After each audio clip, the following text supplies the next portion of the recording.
اعوذ باللہ السمیع العلیم من الشیطان اللعین الرجیم بسم اللہ الرحمن الرحیم الحمد للہ کاشف الکروب وعالم الغیوب والمطلع علی اسرار القلوب والمنزہ عن الجہات والنقائص والعیوب والمستغنی عن الملبوس والمشروب والمطعوم غالب بعزته غیر مغلوب ظاہر بدلائلہ غیر محجوب والصلاة والسلام والتحیۃ والاکرام علی الرسول الثقلین محبوب رب المشرقین والمغربین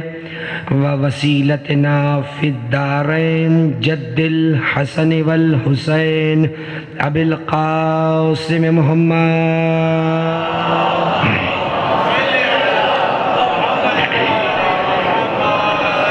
وآلہ الطیبین الطاہرین المعصومین المظلومین المنتجبین المنتخبین اما بعد فقد قال اللہ سبحانہ وتعالی فی محکم کتابہ المجید وفرقانہ الحمید وقولہ الحق بسم اللہ الرحمن الرحیم وَلَقَدْ كَرَّمْنَا بَنِي آدَمَ وَحَمَلْنَاهُمْ فِي الْبَرِّ وَالْبَحْرِ وَرَزَّقْنَاهُمْ مِنَ الطَّيِّبَاتِ وَفَضَّلْنَاهُمْ عَلَى كَثِيرٍ مِّمَّنْ خَلَقْنَا تَفْضِيلًا صلوات پڑھ دیں محمد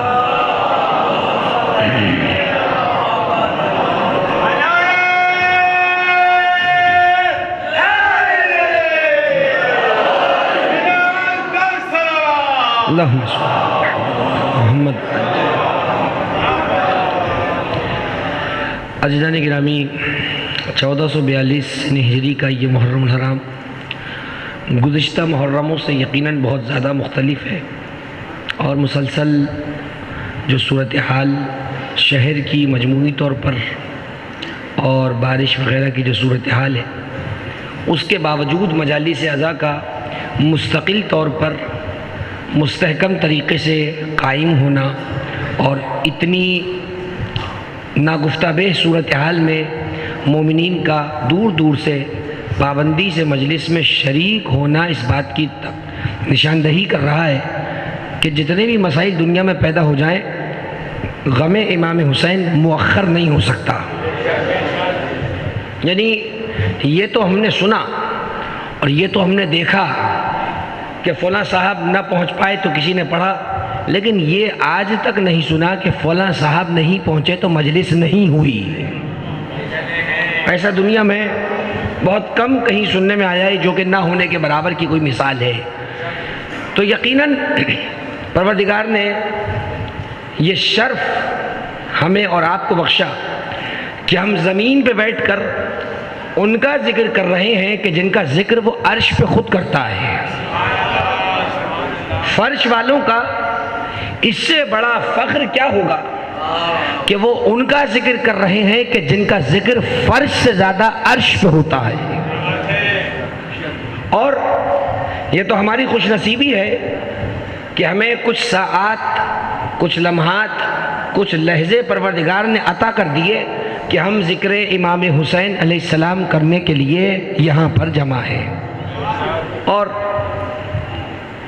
جتنی زحمتیں ہمارے دوست ان مجالس کو قائم کرنے کے لیے کرتے ہیں، میں خصوصیت سے یاد کروں گا ہماری اسکاؤٹس کے جو دوست موجود ہوتے ہیں، یعنی اول مجلس سے لے کر آخری بندے کے جانے تک ہمارے اسکاؤٹس کے دوست موجود ہوتے ہیں، سیکیورٹی پہ پولیس اور رینجرز کے دوست موجود ہوتے ہیں۔ اس کے علاوہ اس مجلس کی اس شکل کو منظم کرنے کے لیے جو انتظامیہ ہے اور اراکین جو اپنی خدمات پیش کرتے ہیں، اللہ سے دعا ہے کہ جناب سیدہ اس کا بہترین بدلہ ان سب کو عطا فرمائے، اور اس ذکر امام حسین کے صدقے دنیا بھر سے اس بچی کچی وبا کا بھی خاتمہ ہو، اور انشاءاللہ اگلا محرم اور اگلے آنے والے جو مہینے ہیں اللہ دوبارہ کبھی ہمیں یہ منحوس وبا نہ دکھائے، اور کوئی مومن جو بیمار ہیں جن کی دعا کے لیے آغا صاحب بھی کہتے رہتے ہیں بار بار، اللہ ان سب کو شفائے کاملہ و صحت عاجلہ عطا فرمائے۔ ساری دعاؤں کی قبولیت کے لیے، اس مجلس کی قبولیت کے لیے ایک باواز بلند نعرہ صلوات صلی اللہ علیہ وسلم۔ سورہ مبارکہ بنی اسرائیل کی آیت نمبر 70، عنوان ہمارا کرامت بنی آدم، کہ آخر آدم کے بیٹوں کی عزت ان کے پاس کس طرح باقی رہے۔ کل سے گزشتہ دن کی گفتگو اس مقام پہ رکی تھی کہ اللہ نے جو راستہ ہمیں عطا کیا، اس راستے کی اگر پیروی کریں گے تو انسان اپنی عزت پہ باقی رہے گا، اور یہ وہ راستہ ہے کہ جسے ہم سورہ فاتحہ میں صراط مستقیم کہہ کر اللہ سے مانگتے ہیں۔ میں پرسوں کی تقریر سے متصل ہو گیا، اہدنا الصراط المستقیم، پروردگار ہمیں قائم رکھ سیدھے راستے پر۔ اب اس سیدھے راستے پر جو چل رہا ہے ہر آدمی، میں بات کر رہا ہوں مسلمانوں کی، اس لیے کہ سورہ فاتحہ مسلمان ہی تو پڑھے گا، غیر مسلم کو کیا پتہ صراط مستقیم کیا ہے۔ ہم نے جب سورہ فاتحہ کو ختم کیا تو نماز میں آپ مولانا کے پیچھے پڑھتے ہیں الحمدللہ رب العالمین، آمین کہنے سے نماز ہمارے یہاں باطل ہو جاتی ہے، فتویٰ ہے۔ لیکن سورہ فاتحہ کے بعد کہیں پہ آمین بھی پڑھا جا رہا ہے۔ سورہ فاتحہ وہی ہے، کہیں پہ الحمدللہ ہے اور کہیں پہ آمین ہے۔ اب بظاہر دکھنے میں دو یقیناً الگ چیزیں ہیں، کسی کا کہنا ہے کہ الحمدللہ پڑھو، کسی کا کہنا ہے کہ آمین پڑھو۔ اب اس سے قطع نظر کہ کس کے پاس کیا دلائل ہے، میں تو اس سے ہٹ کے بات کروں، یعنی بہت آسان اپنے دوستوں کے لیے کہ کہیں بھی جا کر بتائیں اور اس جگہ سے اپنی بات کو منوا کے اٹھ جائیں۔ صحیح ہے بھائی، میں نے اپنے عزیز سے ملاقات کی، میں نے کہا نوکری کیسے جا رہی ہے؟ کہنے لگے الحمدللہ۔ صحیح۔ میں نے ایک عزیز سے ملاقات کی، میں نے کہا کتنے بچے ہیں؟ تو کہنے لگے دعا فرمائیے کہ خدا مجھے اولاد دے۔ میں نے کیا کہا؟ آمین۔ کتنا ڈر رہے ہیں آپ لوگ بھائی، اب کچھ نہیں کرے گی بارش، آپ کا 8 محرم ہو گئی۔ آپ نے کہا آمین، سمجھ میں کیا آیا؟ جو چیز پہلے سے موجود ہو اس پہ الحمدللہ، اور جو چیز ابھی نہ ہو اس کے آنے کی توقع ہو اس پہ آمین۔ ہو گئی بات؟ دیکھیں کتنی اوپر کی مثال دے دی میں نے، یعنی سارے جھمیلوں سے باہر نکال دیا آپ کو، کس نے کیا کہاں کیا لکھا، کون کیا کہتا ہے، چھوڑیے ساری باتیں۔ آپ کہیں گے کہ مولانا الجھا دیتے ہیں ہمیں، میں نے آسان مثال دے دی، جو کوئی چیز پاس ہو تو کہو الحمدللہ، اور کوئی چیز نہ ہو تو اس پہ کہا جائے گا آمین۔ ہم نے کہا اہدنا الصراط المستقیم صراط الذین انعمت علیہم غیر المغضوب علیہم ولا الضالین۔ ہم نے جم کے کہا الحمدللہ، مانگ رہے تھے اللہ سے سیدھا راستہ، اور کہنے والے نے کسی نے کہا آمین۔ تو اب اس میں اختلاف کی کوئی بات نہیں، سیدھی سیدھی بات ہے، جسے راستہ مل چکا وہ کہے گا الحمدللہ، اور جو ابھی تک تلاش کر رہا ہے وہ کہے گا آمین۔ لیکن گزارش صرف اتنی سی ہے کہ راستہ ڈھونڈنے میں مزید دیر نہ کیجیے، اس لیے کہ قیامت بہت قریب ہے۔ راستہ ڈھونڈنے میں دیر نہ کیجیے، اس لیے کہ قیامت بہت قریب ہے۔ اب دیکھیں میں اپنے سننے والوں کو عرض کروں، عربی میں راستے کے لیے 2 لفظ بولے جاتے ہیں، راستے کے لیے 2 لفظ، ایک لفظ صراط جو ابھی میں نے پڑھا، ایک لفظ عربی میں راستے کے لیے بولا جاتا ہے، اسے کہتے ہیں سبیل، اور ایک اور لفظ بھی اسے کہتے ہیں طریق۔ سب نے عراق میں لکھا دیکھا ہوگا طریق من مدینۃ کربلا الی مدینۃ الکوفہ، کوفہ سے کربلا تک کا راستہ، طریق بھی راستے کو کہتے ہیں۔ لیکن 2 لفظ راستے کے معنی میں قرآن مجید میں بہت آئے، اور میں انہی کے سلسلے میں کچھ آیتیں پیش کروں گا تاکہ آج اور کل میں موضوع کو مکمل کرنے کی کوشش کروں۔ صراط اس مقام پر آیت موجود ہے. ایک مقام پر اللہ نے کہا وَأَنَّ هَذَا صِرَاطِي مُسْتَقِيمًا فَاتَّبِعُوهُ، یہ میرا سیدھا رستہ ہے، اس کی پیروی کرو. ادھر یہ کہہ دیا. سورہ فاتحہ میں کہا اہدنا الصراط المستقیم، ہو گئی بات. اللہ نے کہا میرا سیدھا رستہ ہے. اور اب سنیے رسول کا جملہ، قل، حبیب ان سے کہہ دو، ہذہ سبیلی، سبیل. اب جنہیں سڑک پہ لگی ہوئی سبیلیں سمجھ نہیں آتی وہ پہلے قرآن میں سبیل کو سمجھ لیں. قل ہذہ سبیلی، اے حبیب ان سے کہہ دو یہ میرا رستہ ہے. اچھا بھائی مثال کے طور پر میں کہوں یہ رومال میرا ہے، مجمع میں سے ایک شخص اٹھ کے کہہ دے مولانا یہ رومال میرا ہے، تو عقل کیا کہتی ہے کہ دو میں سے ایک کا ہی ہوگا. یہ تو ہو ہی نہیں سکتا میں کہوں رومال میرا بھی ہے اور زید کہے رومال میرا ہے. اللہ کہہ رہا ہے یہ میرا سیدھا رستہ ہے، رسول کہہ رہے ہیں، اللہ کہلوا رہا کہہ دو یہ میرا رستہ ہے. تو راستہ تو ہے ایک. توجہ رہے، دیکھیں میں آسان مثال دے رہا ہوں، تھوڑا سا گلا ہو گیا اتفاق سے، اتنا نازک ہے نہیں میرا گلا، لیکن شاید یہ امتحان ہو کہ آج آپ اس گلے کے ساتھ کیسے سنتے ہیں. توجہ ہے، اللہ کہہ رہا ہے میرا رستہ ہے، رسول سے کہا جا رہا ہے تم کہہ دو میرا رستہ ہے. تو عزیزان گرامی راستے دو نہیں ہیں، راستے ایک ہی ہیں. قرآن سے آئیں تو صراط مستقیم کہلاتا ہے، اور اگر پیغمبر کی طرف سے آئیں تو اسے سبیل کہا جاتا ہے. چیز ایک ہی ہے، چیز ایک ہی ہے. حسینی سفارت خانہ ایک ہی ہے. کبھی RCD گراؤنڈ والا امام باڑہ کہلاتا ہے، اور بھی کچھ نام ہوتے ہوں گے آس پاس کے جگہ کے اعتبار سے. تو جگہ کے نام بدل جانے سے جگہ نہیں بدل جاتی. اب صراط مستقیم کہیے یا رسول کا راستہ کہیے، جگہ ایک ہی ہے، منزل ایک ہی ہے. لیکن اب آیت پوری پڑھ لوں. قل ہذہ سبیلی، اے رسول ان سے کہہ دو یہ میرا رستہ ہے. ادعو الی اللہ علی بصیرۃ انا ومن اتبعنی وسبحان اللہ وما انا من المشرکین. اے حبیب ان سے کہہ دو یہ میرا سیدھا راستہ ہے، اور اس راستے کی طرف، اب توجہ رکھیے گا کوئی جملہ حوالہ کروں گا بڑی خاموشی کے ساتھ، میں اس راستے کی طرف بڑی بصیرت اور سوچ سمجھ کے ساتھ لوگوں کو بلاتا ہوں، میں بلاتا ہوں. اچھا بھائی بلانا کا ترجمہ عربی میں ہوتا ہے دعوت. دعوت کو دعوت اسی لیے کہتے ہیں کہ آپ لوگوں کو بلاتے ہیں. عربی میں دعوت کہتے ہیں کسی چیز کے بلانے کو، کسی چیز کی طرف لوگوں کو مائل کرنا. رسول نے کہا ادعو الی اللہ علی بصیرۃ انا ومن اتبعنی، اللہ کے راستے کی طرف بلانے والوں کا حق دو کو ہے. پہلا تو آپ سمجھے ہوئے ہیں، میں دوسرا منوانا چاہ رہا ہوں. ایک اللہ کے راستے کی طرف بلانے والے ہیں رسول، اس میں کوئی اختلاف نہیں. بھئی سوال یہ ہے رسول کے بعد اللہ کے راستے کی طرف کون بلائے؟ تو یہ مجھ سے نہیں پوچھنا، ان سے نہیں پوچھنا، خود رسول سے پوچھو. رسول نے کہا ایک میں بلانے والا ہوں اور دوسرا وہ بلانے والا ہے جو میری مکمل اتباع کرتا ہو. توجہ رکھیے گا، میں تشنگی کو اور موضوع کی خشکی کو محسوس کر سکتا ہوں، لیکن تھوڑا سا میرے ساتھ تمہید میں دیجئے، انشاءاللہ گفتگو میں لطف آئے گا. آیت نے کیا کہا؟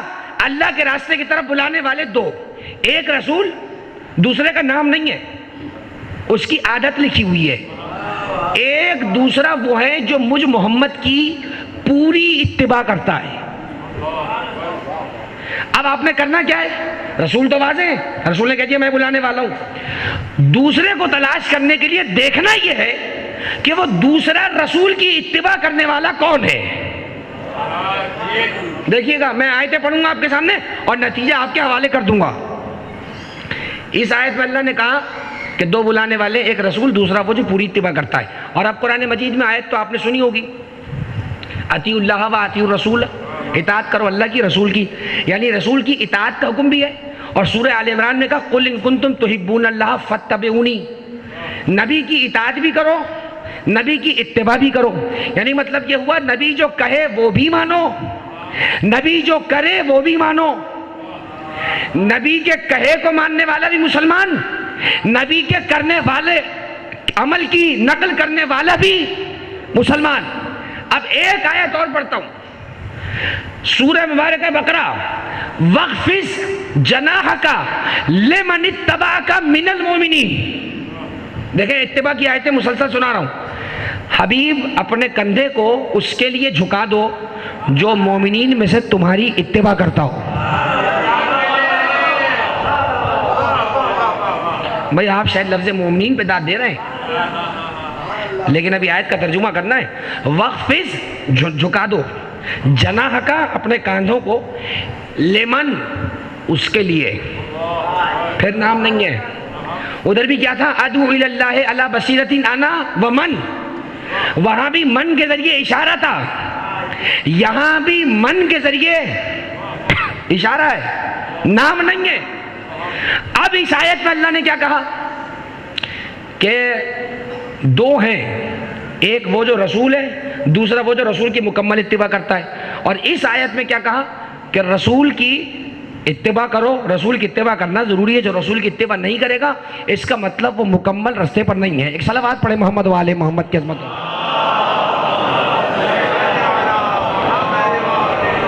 توجہ رکھیے گا، وَاخْفِضْ جَنَاحَكَ، اپنے کندھوں کو جھکا دو اس کے لیے جو مومنین میں سے تمہاری مکمل اتباع کرتا ہے۔ ایسا نہیں کبھی کرتا ہے کبھی نہیں کرتا ہے، ہو گئی بات۔ اچھا یہاں دوبارہ ایک سوال قائم ہو گیا، بندہ نہیں ملا ابھی تک بندہ نہیں ملا ہے، دوبارہ سوال آ گیا۔ اب دیکھنا کیا ہے آپ کو کہ رسول نے کندھا کس کے لیے جھکایا؟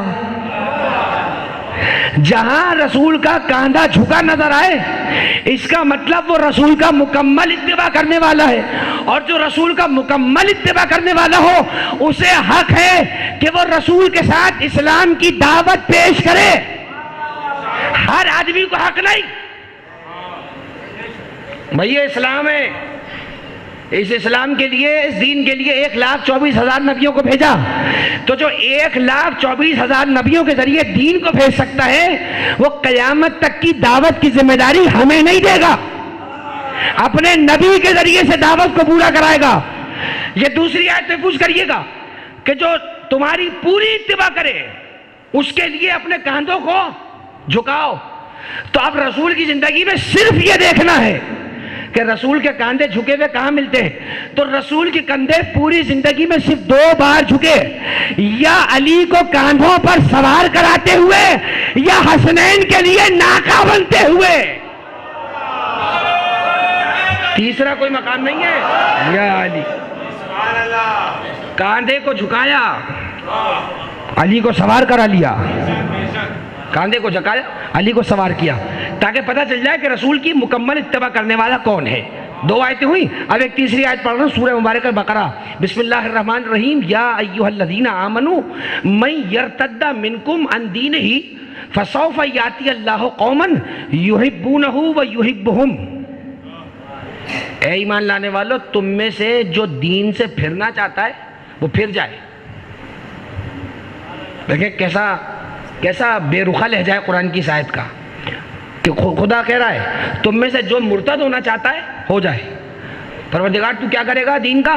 کہ کوئی بات نہیں، فسوف یاتی اللہ قوما، اللہ ان قریب ایک ایسی قوم لے کر آئے گا، یحبونہم ویحبہم، وہ قوم اللہ سے محبت کرتی ہوگی اور اللہ اس قوم سے محبت کرتا ہوگا۔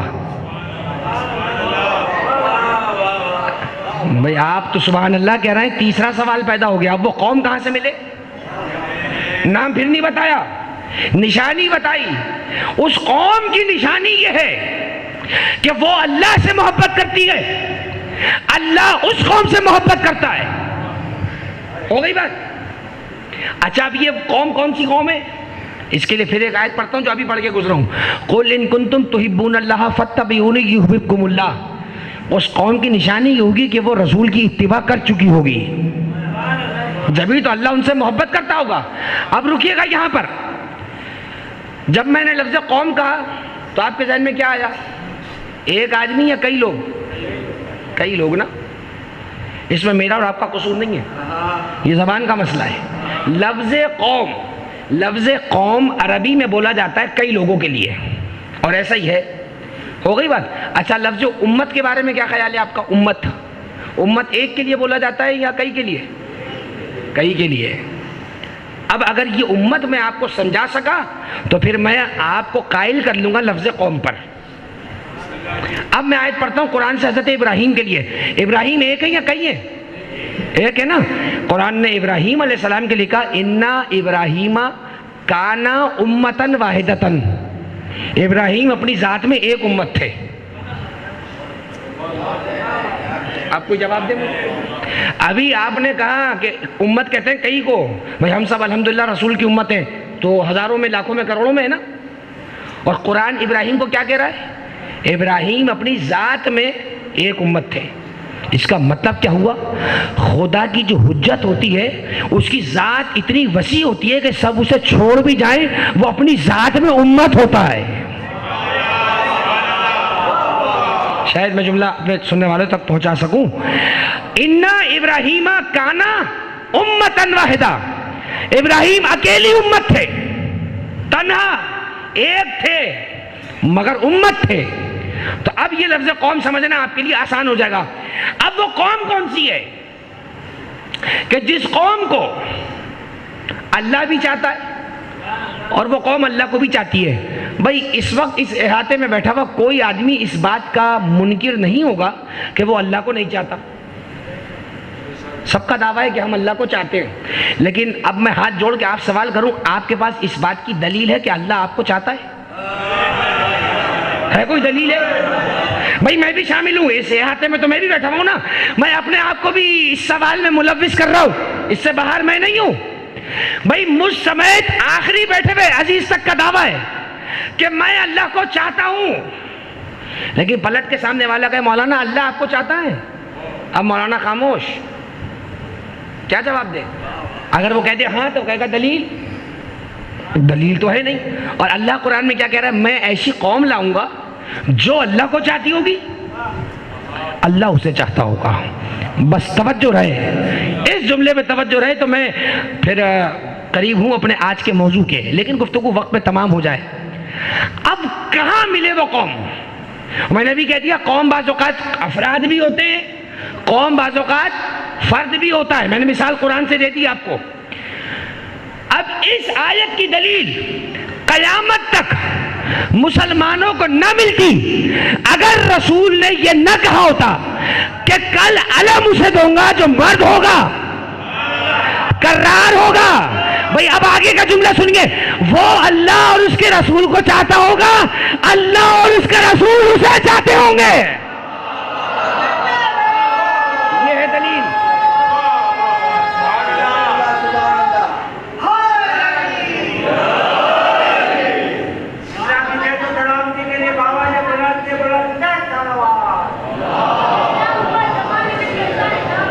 بیٹا شاباش۔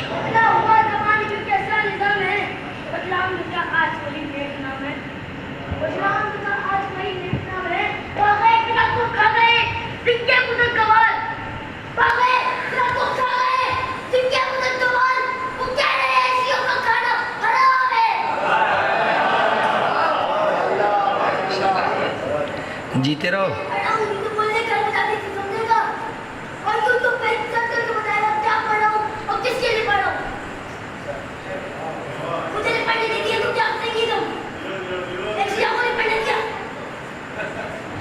جیو بیٹا،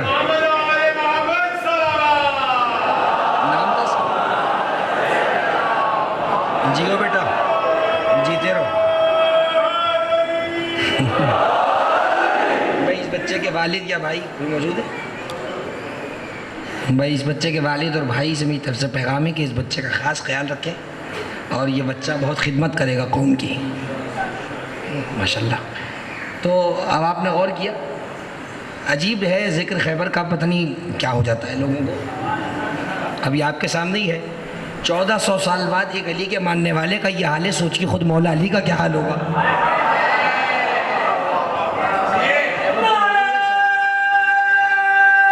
جیتے رہو بیٹا، یا علی، توجہ رہے، سلسلہ گفتگو زیادہ طویل نہیں ہو پائے گا، وقت کے اندر ہی گفتگو کو انشاءاللہ تمام کرنا ہے۔ تو اب آپ پہنچ گئے یہاں تک۔ اچھا، اب اگر کسی کو کوئی اور آبجیکشن ہو یا کسی کے پاس کوئی اور آپشن ہے تو آج کل پرسوں لمیٹڈ ٹائم پیریڈ ہے، لمیٹڈ ٹائم ہے، سوچ کے بتا دے پھر اس آیت کا جواب کیا ہے، یا وہ بندہ ڈھونڈ کے لائے کہ جس کے پاس اللہ کی کوئی تحریر ہو اور اللہ نے کہا ہو کہ میں تجھے چاہتا ہوں۔ خیبر کی حدیث بتا رہی ہے، حوالہ صحیح بخاری کا ہے، کتاب المغازی باب غزوہ خیبر، امام محمد ابن اسماعیل بخاری نے بخاری میں لکھا کہ حضور نے فرمایا کل اللہ مجھ سے دیں گے جو مرد ہوگا کرار ہوگا، اور اس کی نشانی ہے کہ وہ اللہ اور رسول کو چاہتا ہوگا اور اللہ اور اس کا رسول مجھ سے چاہتے ہوں گے۔ اس کا مطلب کیا ہوا؟ جیسے ابراہیم اپنی ذات میں امت تھے، ویسے علی اپنی ذات میں قوم۔ ہو گئی بات یہاں تک؟ اب رکیے گا، اس کے بعد آگے ایک آیت اور ہے، اس کے بعد گفتگو کو روکوں گا۔ قرآن مجید میں ایک آیت ہے سورہ ابراہیم 25واں سورہ 14واں سورہ میں فرمائیے گا، بسم اللہ الرحمن الرحیم، فمن تبعنی فإنہ منی۔ دیکھیں اتباع پہ بات ہو رہی ہے ساری۔ مجھے آج جس شخصیت پہ گفتگو کرنی ہے اس کی پوری زندگی حسین کی اتباع میں ڈوبی ہوئی ہے، تو تھوڑی سی آیتیں اتباع پہ پڑھ دوں تاکہ یہ آیتوں کا گلدستہ حضرت ابو الفضل کے علم کے سامنے پیش کر دیا جائے۔ تھوڑی سی آیتیں اتباع پہ پیش کر رہا ہوں، پریشان نہ ہو۔ سورہ ابراہیم قرآن مجید کا 13واں سورہ، فمن تبعنی فإنہ منی، جو بھی مجھ محمد کی اتباع کرتا ہے وہ مجھ سے ہوتا ہے۔ پھر سوال ہے، نام نہیں، جو بھی مجھ محمد کی اتباع کرتا ہے وہ مجھ سے ہوتا ہے۔ ابھی میں نے 3-4 آیتیں پڑھی، کندھے جھکا دو اس کے لیے جو تمہاری اتباع کرتا ہے۔ رسول نے کندھے کہاں جھکائے؟ علی کے لیے، حسن حسین کے لیے۔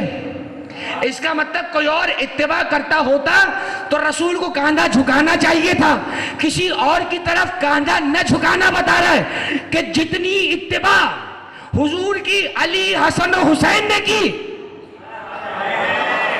اس اتباع کے درجے پر کوئی ہے ہی نہیں، اور اس سے مستحکم دلیل اب دینے لگا ہوں۔ سورہ ابراہیم میں آیت نمبر 13 میں، فمن تبعنی فإنہ منی، جو بھی رسول کی اتباع کرتا ہے، اب میں ترجمہ ذرا ہٹ کے کر رہا ہوں، وہ کیا ہوتا ہے؟ منی ہوتا ہے۔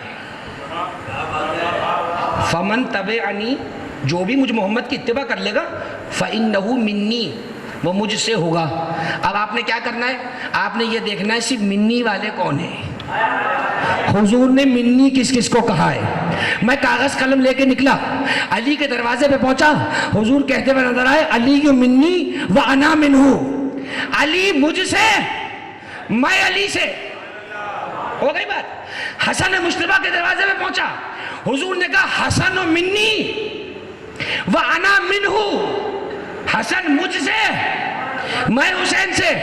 اس کے بعد کا جملہ تو بچوں کو یاد ہے، میں امام حسین کے دروازے پہ پہنچا، لکھا تھا حسین منی وانا من الحسین۔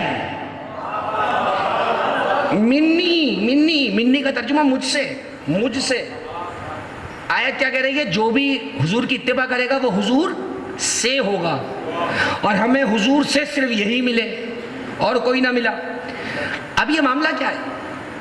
اچھا، اب ایک حدیث میں پریشان نہ کر دوں، حضرت سلمان کے بارے میں بچے کو پتا ہے وہ حدیث کیا ہے؟ ایک ہی حدیث سب کو یاد ہے، سلمان و منا۔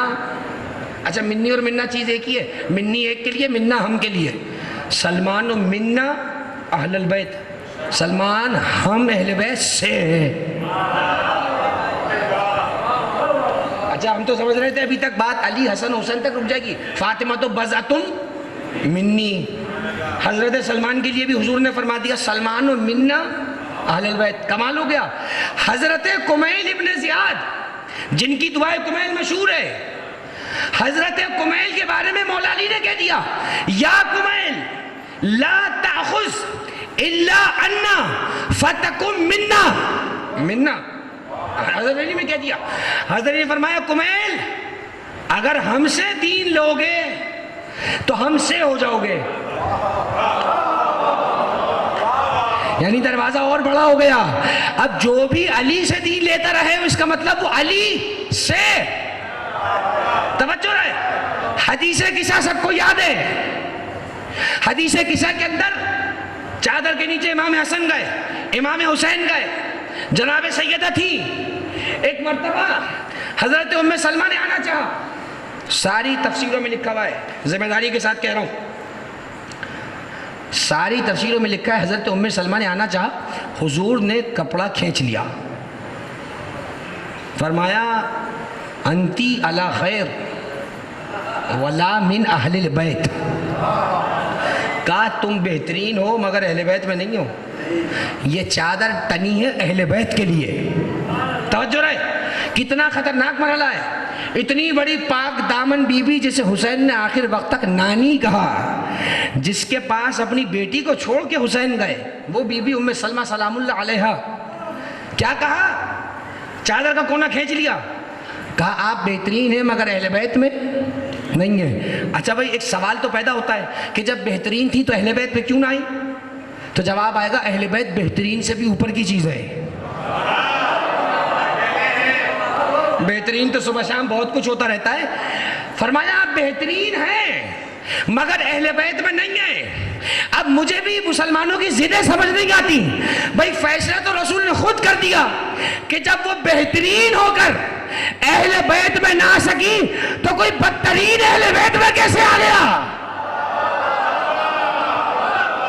جب بہترین کی گنجائش نہیں کہ وہ اہل بیت میں آئے، بہترین ہے سراخوں پر مگر چادر کے اندر نہیں آئیں گے، چادر کے اندر نہیں آئیں گے۔ میں آخری جملوں کے قریب ہو رہا ہوں۔ ام سلمہ کو منع کیا، اور حدیث قصہ کا جملہ فدخل جبرائیل تحت القصہ، جبریل چادر کے اندر آئے، اتأذن لی یا رسول اللہ ان ادخل معکم، بی بی کو منع کیا، اور جبریل آ کر کہنے لگے اجازت ہے میں آ جاؤں؟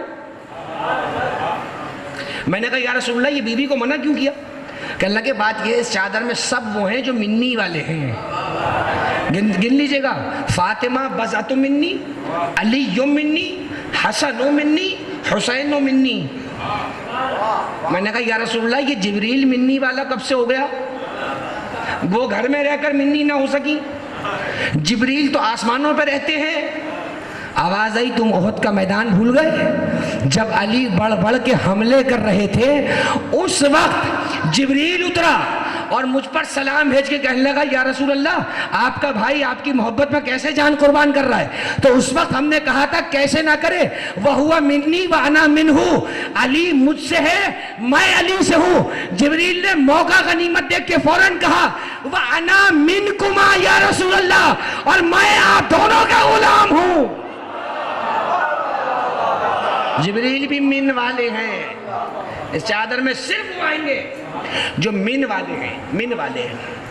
عزیزان گرامی، اہل بیت میں آنے کے لیے اب توجہ رکھیے گا، میں آج کے ممدوح سے قریب ہو گیا، مصائب سے کچھ دور۔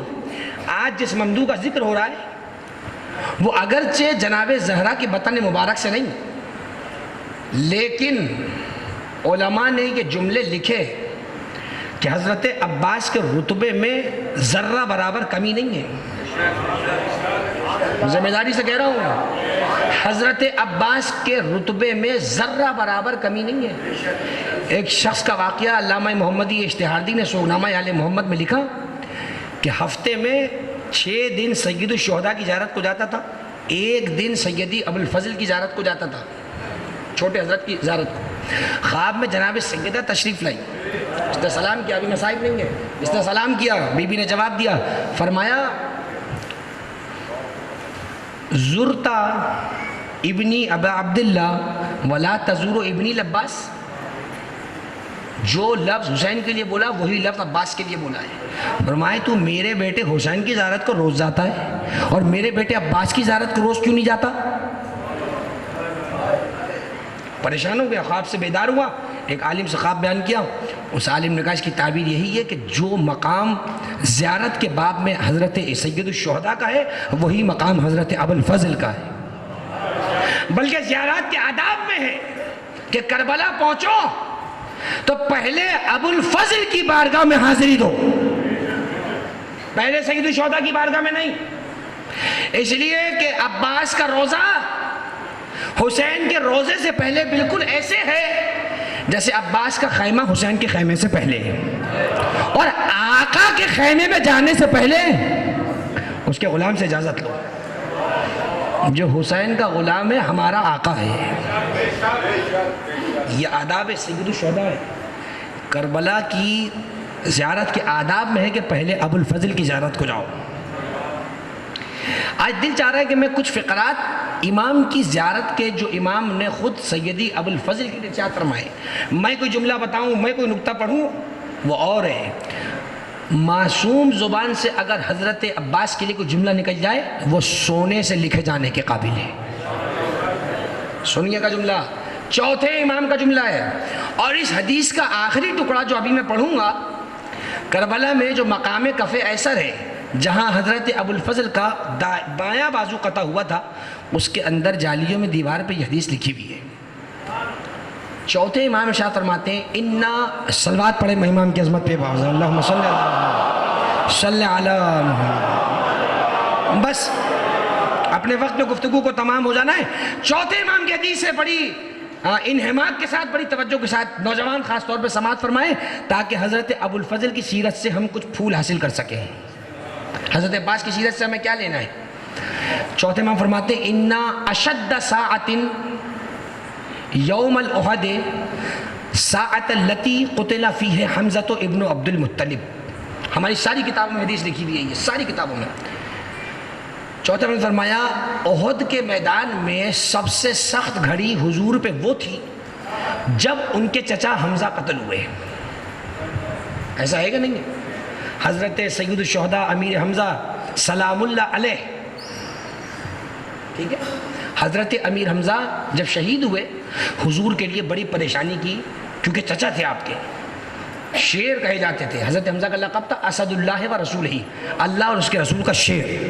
حضرت امیر حمزہ سلام اللہ علیہ. اللہم صلی علی محمد و آل محمد وعجل فرجہم. یہ ایک جملہ ہو گیا. اور پھر فرمایا وَسَاعَةٌ أُخْرَى یوم المعتت التی قتل فیہ جعفر ابن ابی طالب. دوسری مشکل گھڑی حضور پہ جنگ موتا کی وہ تھی کہ جس میں حضرت جعفر، جنہیں بعد میں جعفر طیار کہا گیا، وہ قتل ہوئے. کیونکہ وہ حضور کے چچازاد بھائی تھے. ایک وقت حضور پہ سخت کب تھا ان کے چچا کا حضرت حمزہ، ایک وقت حضرت جعفر طیار کا جو چچازاد بھائی تھے مولا علی کی طرح تھے. دو سخت گھڑیاں تھیں. اور اس کے بعد فرماتے ہیں وَإِنَّا أَشَدَّ سَاعَةً عَلَى حسین ابن علی. اور فرماتے ہیں حسین ابن علی پہ سب سے سخت گھڑی وہ تھی التی قتل فیہ اخیہ عباس ابن علی. ابھی مصائب کے چند لمحوں دور ہوں میں، لیکن یہ جملہ ہے، امام کی حدیث مکمل پڑھنی ہے. فرمایا سید الشہداء پر وہی پریشانی تھی، یعنی حسین پہ پریشانی. کہتے ہیں کہ امام حسین کے چہرے پہ پریشانی دیکھی گئی حضرت عباس کے قتل کے وقت. بانن الکسار فی وجہ الحسین، انکسار کہتے ہیں بیچارگی کو. سید الشہداء کے چہرے پہ بیچارگی کو اس وقت دیکھا گیا جب وہ حضرت عباس کے لاشے پہ تھے. ذرا سمجھیے کتنا بڑا مقام مرتبہ ہے حضرت ابو الفضل کا. اور پھر اب چوتھے امام فرماتے ہیں لا یوم کا یوم الحسین، لیکن حسین کے دن جیسا کوئی دن نہیں تھا. کیوں؟ حضرت حمزہ قتل ہوئے، حضرت علی موجود تھے. حضرت جعفر قتل ہوئے، حضرت علی موجود تھے. لیکن حضرت امام حسین کے سب کچھ کون تھے؟ حضرت عباس. اس لیے کہا لا یوم کا یوم الحسین، مگر حسین کے دن جیسا کوئی دن نہیں ہے. حسین کی پریشانی جیسی کسی کی پریشانی نہیں تھی. ہو گئی بات. اب اس کے بعد جو ہے امام فرماتے ہیں رحم اللہ امی العباس. ہم کہتے ہیں چچا کو، رحم اللہ امی العباس لقد آثر نفسہ وافدى بلاءہ وبلاء حسنا ومضى شہیدا. چوتھے امام فرماتے ہیں میرا سلام ہو، اللہ کی رحمت ہو میرے چچا عباس پر. امام معصوم جس کے لیے کلمات رحمت کہہ دے اس کا رتبہ عام نہیں ہوتا ہے. بہت کم جملے ملیں گے آپ کو کہ معصوم نے کسی کے لیے رحم اللہ کی دعا کی ہو، اللہ اس پہ رحمت کرے. چوتھے مان فرمایا رحم اللہ عمی العباس، اللہ میرے چچا پر رحم کرے، اپنی جان کو قربان کر دیا ہمارے باپ پر. یہ ہے جملہ. وَأَبْلَى بَلَاءً حَسَنًا، اور فرماتے ہیں کہ بڑی مصیبت میں گھرے مگر بڑے اچھے سے مصیبت کو نبھایا. یعنی مصیبت پہ بدحواس نہیں ہوئے، مصیبت میں دماغ جگہ سے نہیں ادھر ادھر ہوا. ابلا بلاء حسنا. مولانا آگے تشریف لائیے، مجھے اچھا لگے گا. ایک صلوات پڑھیں محمد والے محمد کی عظمت پر. آخری جملوں کے قریب ہوں، اس سے بہتر صلوات ہدیہ کریں محمد والے محمد پہ. اللہ صلی علی محمد.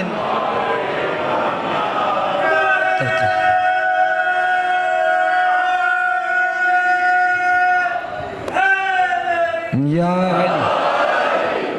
ہمارے قابل احترام جناب مولانا مظہر حسین زیدی امام راتب ہیں مسجد حاضہ کے، اور میں بڑا متشکر ہوں کہ جتنے بھی دن ہم نہ آ سکے مولانا نے اپنا شرعی، اخلاقی، ملی، قومی، مذہبی اور حسینی فریضہ سمجھتے ہوئے فوراً اس مجلس کی خلا کو پر کیا.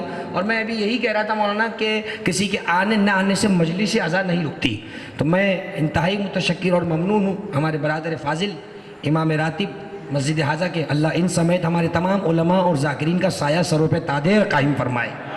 میں چوتھے امام کو جملہ عرض کر رہا تھا وَأَبْلَى بَلَاءً حَسَنًا، بڑے اچھے سے مصیبت کو گزارا. وَمَضَى شَهِيدًا، اور شہید گئے. شہید گئے، ہو گئی بات. اب چھٹی منزل امامت پر امام صادق کی جب زبان حضرت عباس کے لیے کھلی، فرمایا کانا عمنا العباس نافذ البصیرت وسلب الایمان وانہ کالطود الجسیم والجبل الوسیم. یہ جملے چوتھے امام قرآن کی آیتوں سے وزن کم نہیں ہے ان کا. چھٹے امام رئیس مذہب جعفریہ فرماتے ہیں ہمارے چچا عباس معرفت میں گڑے ہوئے تھے، نافذ البصیرہ وسلب الایمان، ایمان کی اس سخت چٹان کی طرح تھے کہ جسے کوئی زلزلہ ڈھا نہیں سکتا تھا.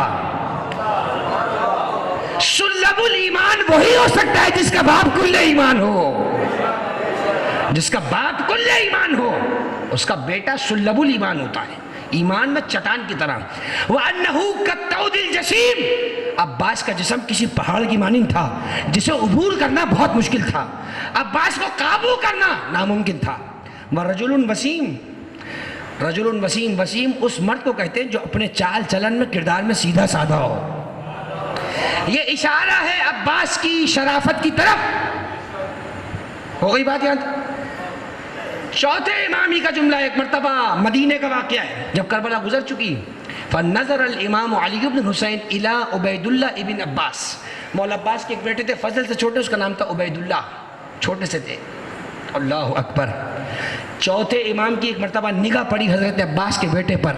فقام الامام علی مقامہ، چوتھے امام جگہ سے کھڑے ہو گئے، آگے بڑھ کر فاستقبلہ، بچے کا استقبال کیا، ایسے کر کے گلے لگایا. وآتنقہ، بچے کو گلے لگا لیا، بوسہ دیا، اور فرمایا لقد آثر اباک علی ابی، تمہارے باپ نے ہمارے باپ پہ اپنی جان نچھاور کر دی تھی. یہ ہے آل محمد کی قدردانی. جب بھی حضرت عباس کی اولاد کو دیکھتے تھے آنکھوں سے آنسو بہہ پڑتے تھے. کربلا کا وہ منظر یاد آ جاتا تھا. اس بے قیمت پانی کے لیے عباس نے بڑے قیمتی ہاتھ کٹوائے. یہ جملہ اپنے مقام پہ درست ہے. پانی اتنا قیمتی نہیں تھا جتنے قیمتی عباس کے بازو تھے.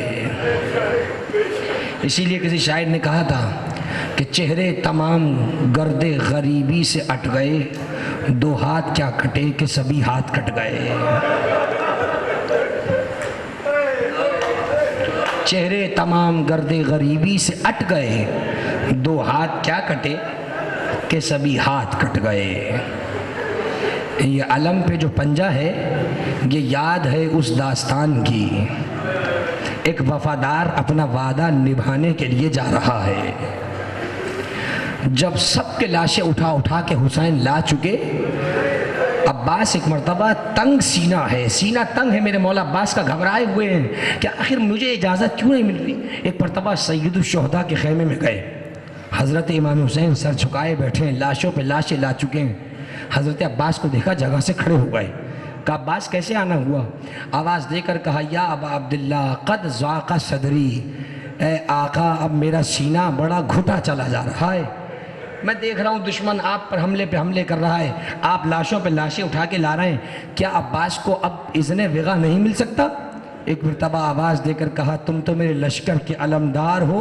عباس نے ایک باری جائیں دیکھا، ایک باری بائیں دیکھا، آواز دیکھے کہ عباس کہتے مولا وہ لشکر اب کہاں ہے جس کا میں سالار؟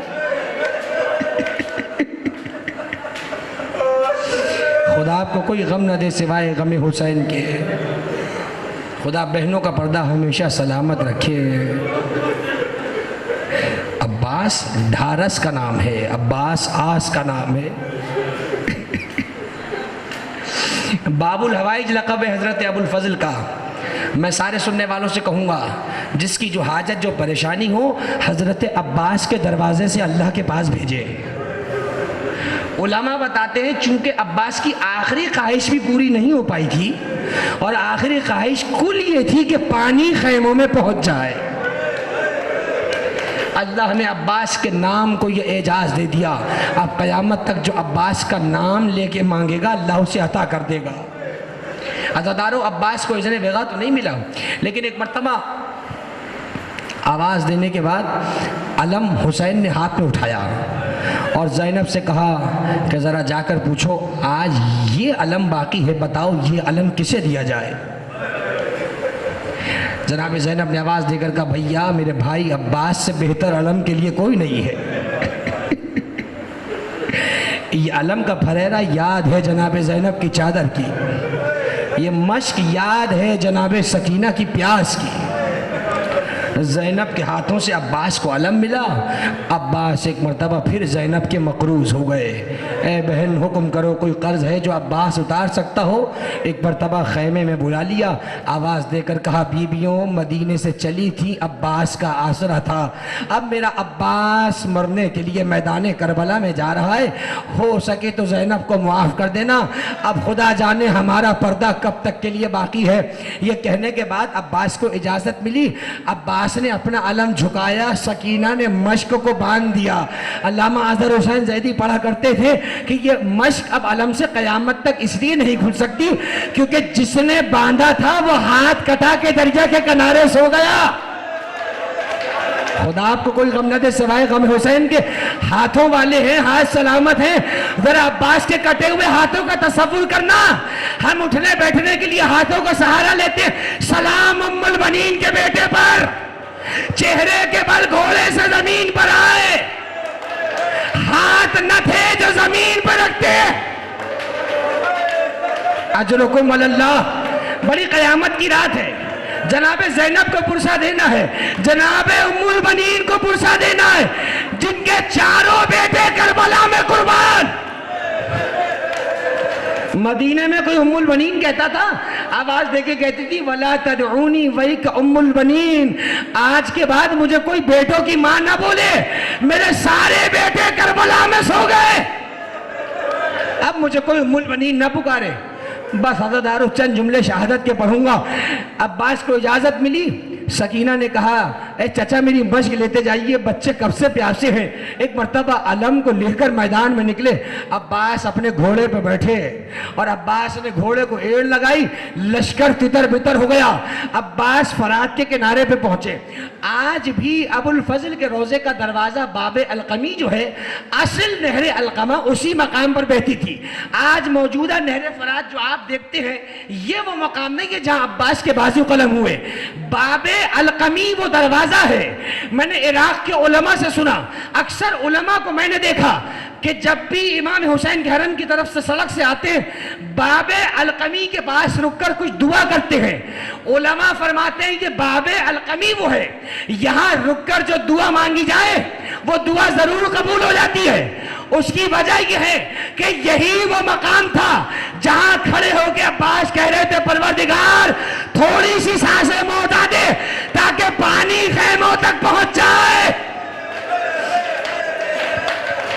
کچھ ہی دور سامنے حضرت عباس کی قبر اسی دروازے سے نظر آ جاتی ہے. بس عزادارو عباس میدان کربلا میں پہنچ گئے. ایک مرتبہ نہر فرات کو مشک میں بھرنا شروع کیا, مشک کو کاندھے پہ رکھا, علم کو ہاتھ میں لیا, عباس نے گھوڑے کو گھمایا. اب جو گھوڑا خیام کی طرف پلٹایا, حسین کسی بلند ٹیلے پہ کھڑے اپنے بھائی کی جنگ دیکھ رہے ہیں, اور جدھر جدھر عباس کا گھوڑا جاتا جا رہا ہے حسین دوڑ دوڑ کے دیکھتے جا رہے ہیں, میرا بھائی مجھے نظر آتا رہے. ایک مرتبہ حسین نے عجیب منظر دیکھا, علم ایک مرتبہ دائیں طرف جھکا, ایک آواز آئی علیک منی السلام یا ابا عبداللہ. حسین نے جواب سلام دیا.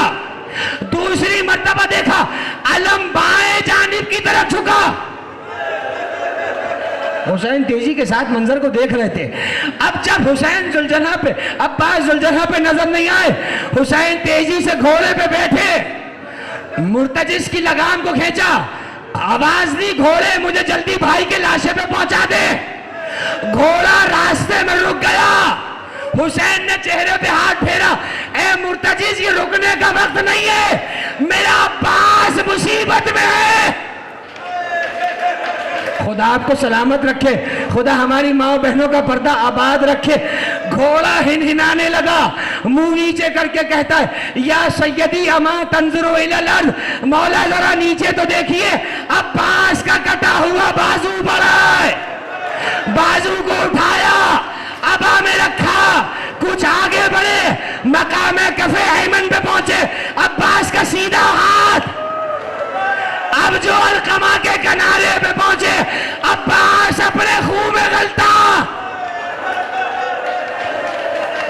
اللہ اکبر, اللہ اکبر. عباس کے لاشے پہ پہنچ گئے حسین. ایک مرتبہ کمر پکڑ کے بیٹھ گئے, عباس کا سر زانو پہ رکھا, عباس نے سر ہٹا کے خاک کربلا پہ رکھا, کہا آقا بطول زادے میں غلام زادہ. آواز دی عباس آخری خدمت کر لینے دو. اللہ اکبر. عباس کا سر زانو پہ رکھا. عباس نے کہا آقا میری آنکھ میں تیر لگا ہے, آپ کی زیارت کرنا چاہتا ہوں. کہا عباس کیا چیز رکاوٹ ہے؟ کہا مولا ایک آنکھ میں خون آ گیا ہے. حسین نے ابا کا دامن اٹھایا, عباس کی آنکھ سے خون صاف کیا. قیامت کا جملہ پڑھا, علماء نے کیا لکھا, حسین کے پہنچنے سے پہلے عباس کی آنکھ میں جو تیر تھا, علامہ دربندی کہتے حسین عباس نے بہت کوشش کی کہ وہ تیر حسین کے پہنچنے سے پہلے نکل جائے.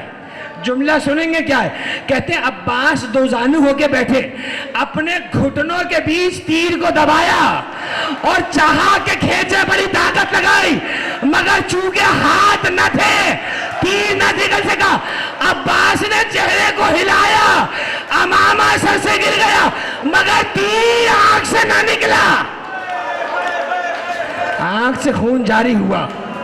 حسین نے آنکھ سے تیر کھینچا, بس سلامتی کے ساتھ دو جملے, اس کے بعد اشارہ کروں گا تو عباس کا علم آئے گا.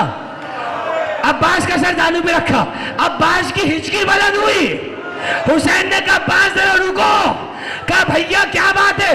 کہا عباس ساری زندگی آقا آقا بولا ہے, ایک بار ہمیں بھائی کہہ کے گلے لگ جاؤ. کہا آقا یہ نہیں ہو سکتا, میری ماں کا حکم ہے کہ میں ہمیشہ خود کو تمہارا غلام کہوں. کہا عباس ہم امام وقت ہو کے حکم دے رہے ہیں, کیا اب بھی نہ مانو گے؟ بس یہ جملہ سنا, مدینے کا منہ کیا, کہا اماں مجھے معاف کر دینا. ادھر بھائی کہا, عباس کے جانے سے کمر میں خم آ گیا. حسین نے کمر کو پکڑا, الان انکسر ظہری. عباس میری کمر ٹوٹ گئی. بس دو جملے سنیے گا تحمل کے ساتھ. اٹھانا چاہا کہ عباس چلو خیموں میں سکینہ انتظار کر رہی ہے. عباس نے لاشے کو جنبش دی, کہا یا اخی بحق جدے کا رسول اللہ, اللہ تحملنی ودعنی فی مکانی, مولا مجھے یہاں سے نہ اٹھائیے. آپ کے ذہن میں سوال آتا ہوگا نا, سب کی قبریں گنج شہیدہ میں ہے, اتنا چاہنے والا بھائی اتنا دور کس لیے؟ دو وجوہات ہے. ایک وجہ یہ تھی عباس سکینہ سے شرمندہ تھے, اور دوسری وجہ سنیے گا, جب عباس کو گھوڑے سے گرایا اتنی تلواریں چلی, عباس کا لاشا اٹھ نہ سکا. عباس کی روح پرواز کر گئی، علم ہاتھوں میں اٹھایا، خیمے کے قریب آئے، سکینہ نے علم دیکھا، کہا بابا میرا چچا کہاں ہے؟ کہا سکینہ تیرا چچا مارا گیا۔ علم خیمے کے باہر لگایا، کہا زینب میرے بھائی کا پرسا، میرا عباس مارا گیا۔ اے سکینہ